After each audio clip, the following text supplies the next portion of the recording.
आज हम आपके साथ शेयर करेंगे मकर संक्रांति स्पेशल तिल गुड़ के लड्डू।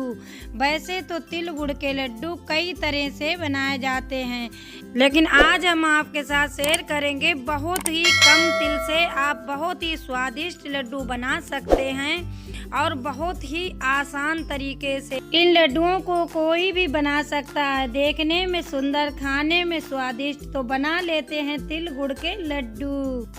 हाय फ्रेंड्स, मैं हूँ किरण, कुक विद किरण में आपका बहुत बहुत स्वागत है। लड्डू बनाने के लिए जिन चीज़ों की हमें ज़रूरत होगी तो वो सारी चीज़ें हमने रख ली हैं। तो यहाँ पर 150 ग्राम हमने तिल रख लिए हैं, एक नारियल को कद्दूकस कर लिया, इसे रख लिया, और थोड़े से मिक्स ड्राई फ्रूट रख लिए हैं, और आधी कटोरी हमने मूंगफली के दाने रख लिए हैं, और 300 ग्राम हमने गुड़ रख ली है, और 4-5 चम्मच सौंठ का पाउडर रख लिया है। अब हम लेंगे यहाँ पर 150 ग्राम घी। तो यहाँ पर हमने 150 ग्राम के करीब देसी घी ले लिया है। अब हमने यहाँ पर 300 ग्राम गेहूं का आटा ले लिया है। आटे को हमने छान के लिया है, छान पहले ही आटे को लेना है। अब हम चलते हैं अपनी गैस की तरफ। तो यहाँ पर हम गैस को ऑन कर लेंगे और कढ़ाई चढ़ाएंगे। सबसे पहले हम तिल को भून लेते हैं। तो तिल हमें ऐसे ही डालना है, इनमें ना तो हमें घी डालना है और ना ही कोई ऑयल डालना है। इसी तरह से ऐसे ही इन्हें भून लेंगे, हल्का सा भूनेंगे और 1 मिनट में ही हल्के से चटक जाएंगे। देखिए थोड़ा सा इनका कलर चेंज लगने लगेगा और ये चटकने भी लगेंगे कुछ इस तरह से। देखिए तो ये हो गए हैं, बस अब इनको हम निकाल लेते हैं किसी दूसरी बर्तन में। तो देखिए तिल हमारे हो गए हैं, हल्का सा इनका कलर चेंज हो गया। अब इन्हें साइड से रख देंगे और उसी कढ़ाई में मूंगफली के दाने डाल देंगे। मूंगफली के दाने में भी हमें कोई ऑयल और घी नहीं डालना है। इसी तरह से इन्हें भी भून लेंगे, हल्का सा इन्हें भूनेंगे और 1 से 1.5 मिनट में ये भी अच्छे से भुन जाएंगे। तो मूंगफली के दाने भी चटकने लगे हैं, हल्की हल्की इनमें खुशबू आने लगी है। तो इन्हें भी हम निकाल लेते हैं दूसरे बर्तन में। अब मूंगफली के दाने हमारे हल्के से गर्म हों, तभी इस तरह से हाथों से इन्हें मसल लेना है ताकि इनका छिलका जो है वो अलग हो जाए। तो देखिए इस तरह से मसला हमने और इनके छिलके अलग हो गए हैं, दाने अलग हो गए हैं। अब इन्हें फटक कर साफ कर लेंगे, इस तरह से दाने हमारे निकल आएंगे।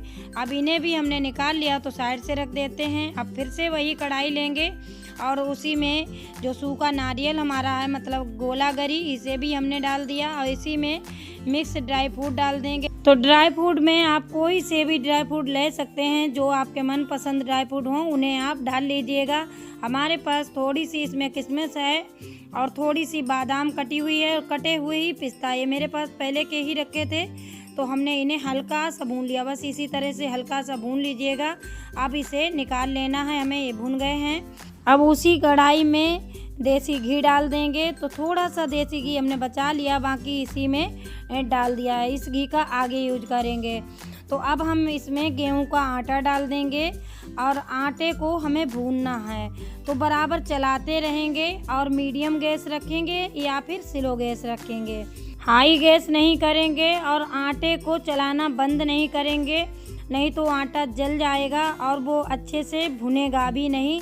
तो इस तरह से आप मीडियम गैस पर इसे भूनें चलाते हुए, और जब तक इसका कलर चेंज ना हो तब तक इस तरह से भूनें। दूसरे क्या, इसमें सोंधी सोंधी खुशबू जैसी भी आने लगेगी और इसका कलर भी चेंज हो जाएगा। देखिए इसका कलर चेंज हो चुका है। अब देखिए कटोरी में जो आटा हमारा है वो बिना भुना हुआ है और भुना हुआ कढ़ाई में है। अब देखिए इसमें कितनी चेंजिंग है, मतलब कलर इसका काफ़ी चेंज हो चुका है, ये भुन चुका है। तो इसे अब किसी बर्तन में निकाल लेते हैं और इसे हम रख देंगे साइड से। अब गैस को ऑन कर लेंगे और कढ़ाई चढ़ाएंगे। कढ़ाई में 2 चम्मच देसी घी डालेंगे, घी को मेल्ट कर लेंगे। इसके बाद हम इसी में डाल देंगे 300 ग्राम गुड़। जो हमने 300 ग्राम गुड़ रखी थी इसी को हमने डाल दिया। 300 ग्राम ही हमारा गेहूं का आटा है और 300 ग्राम ही हमने गुड़ ली है। अब हम इसमें डालेंगे 100 ग्राम करीब पानी। 100 ग्राम से ज़्यादा बिल्कुल भी नहीं डालिएगा, इतने के लिए 100 ग्राम पानी पर्याप्त है। अब इसे हमें पकाना है, इस तरह से चलाते हुए पकाइएगा, रोकना बिल्कुल नहीं है, नहीं तो गुड़ की जो डेली हैं वो चिपक जाएंगी और गुड़ हमारा काला जैसा हो जाएगा। तो इसे चलाते ही रहना है। अब इसमें कुटी हुई हरी इलायची हमने डाल दी है। अब इसमें डालेंगे सौंठ का पाउडर। तो सौंठ का पाउडर हमारा 5 चम्मच है।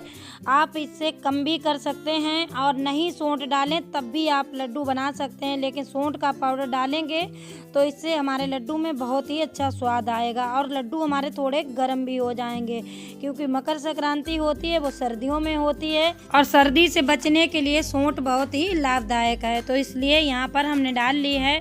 अब इस तरह से मिलाएंगे और देखिए हमारी जो चाशनी है वो बिल्कुल तैयार है। इस तरह की ही चाशनी होनी चाहिए, इसमें कोई तार वार नहीं बंधना चाहिए। इस तरह से चिपचिपी चाशनी हमें चाहिए है। वो हमारी बन चुकी है।